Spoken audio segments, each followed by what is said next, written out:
तो आज हम लोग इरिड्यूसिबल पॉलिनोमियल का कॉन्सेप्ट डिस्कस करने वाले हैं। तो सबसे पहले हमारे पास एफ कोई एक फील्ड है एंड एफ एक्स एक पॉलिनोमियल है जो कि polynomial ring F of X का एक एलिमेंट है। Then F X is called irreducible polynomial in F और एफ ऑफ एक्स इफ। तो हम एफ एक्स पॉलिनोमियल को एक इरिड्यूसिबल पॉलिनोमियल बोलेंगे फील्ड एफ या फिर F of X polynomial ring में अगर वो इन दोनों कंडीशंस को सेटिस्फाई करता है। तो पहला कंडीशन में हमारे पास गिवन है F x must be a non constant polynomial. तो एफ एक्स को एक नॉन कॉन्स्टेंट पॉलिनोमियल होना पड़ेगा। तो हमने पहले ही पढ़ा है कि एफ एक्स अगर एक कॉन्स्टेंट पॉलिनोमियल होता है तो एफ एक्स का डिग्री इक्वल्स टू 0 होता है। तो यहाँ पर अगर एफ एक्स को एक इरिड्यूसिबल पॉलिनोमियल होना है तो एफ एक्स का degree greater than equals to 1 होना चाहिए।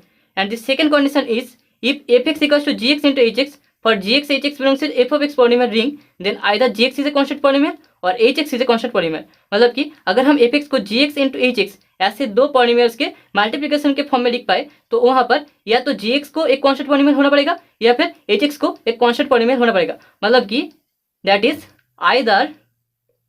Either degree of gx is equals to 0 और degree of hx equals to 0। मतलब कि दोनों में से किसी एक को कांस्टेंट पॉलिनोमियल होना पड़ेगा। मतलब दोनों में से किसी एक का डिग्री 0 होना पड़ेगा। ओके, तो अभी हम लोग इरिड्यूसिबल पॉलिनोमियल्स के कुछ एग्जांपल्स देखेंगे। तो पहले एग्जांपल में हम मान लेते हैं हमारे पास गिवन है कि F x equals to 3x plus 3 and R equals to set of integer. तो यहाँ से हम एफ एक्स को लिख सकते हैं F x equals to 3 into x plus 1 that is equals to हम लिख सकते हैं G x into H x. ये हमने मान लिया है। तो यहाँ से हमें जी एक्स इक्वल्स टू मिल जाएगा 3 and H x equals to हमें मिल जाएगा x प्लस 1।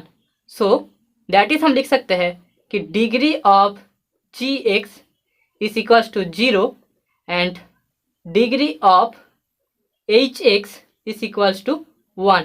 तो यहाँ पर हम देख सकते हैं कि जी एक्स का जो डिग्री है वो 0 के साथ इक्वल है। मतलब कि G x is a constant polynomial.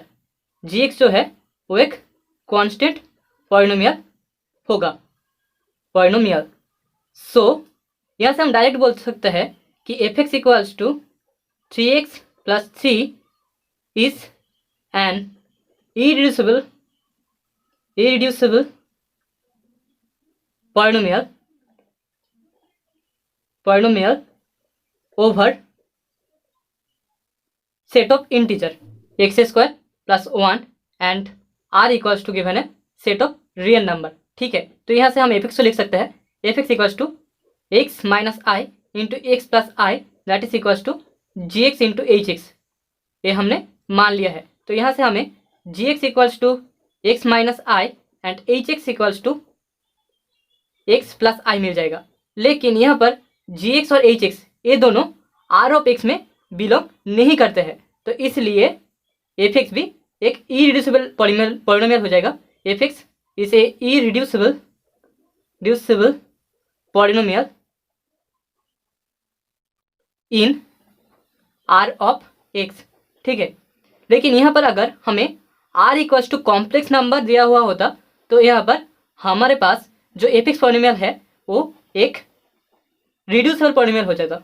Reducible polynomial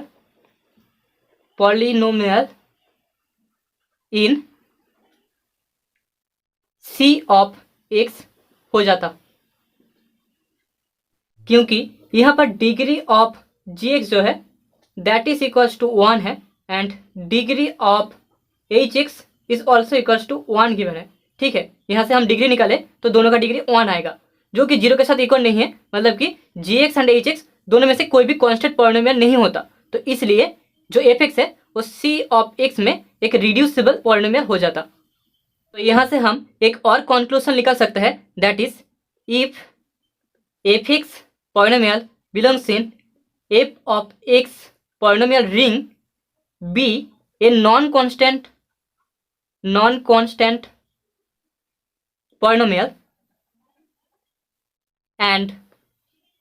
and fx equals to gx into hx where degree of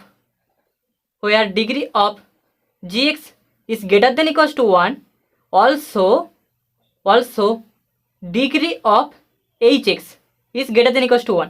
मतलब कि दोनों का ही अगर degree greater than equal to 1 होता है देन उस एफ एक्स को हम बोलेंगे F X is called reducible polynomial.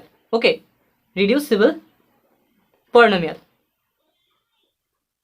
अगर हम एफ एक्स को जी एक्स इंटू एच एक्स ऐसे दो पॉलिनोमियल्स के मल्टीप्लिकेशन के फॉर्म में लिख पाए और degree of G X degree of H X दोनों ही ग्रेटर देन इक्वल टू 1 हो जाए, मतलब कि दोनों में से अगर कोई भी कांस्टेंट पॉलिनोमियल ना हो तो हम उस एफ एक्स को एक रिड्यूसिबल पॉलिनोमियल बोल सकते हैं।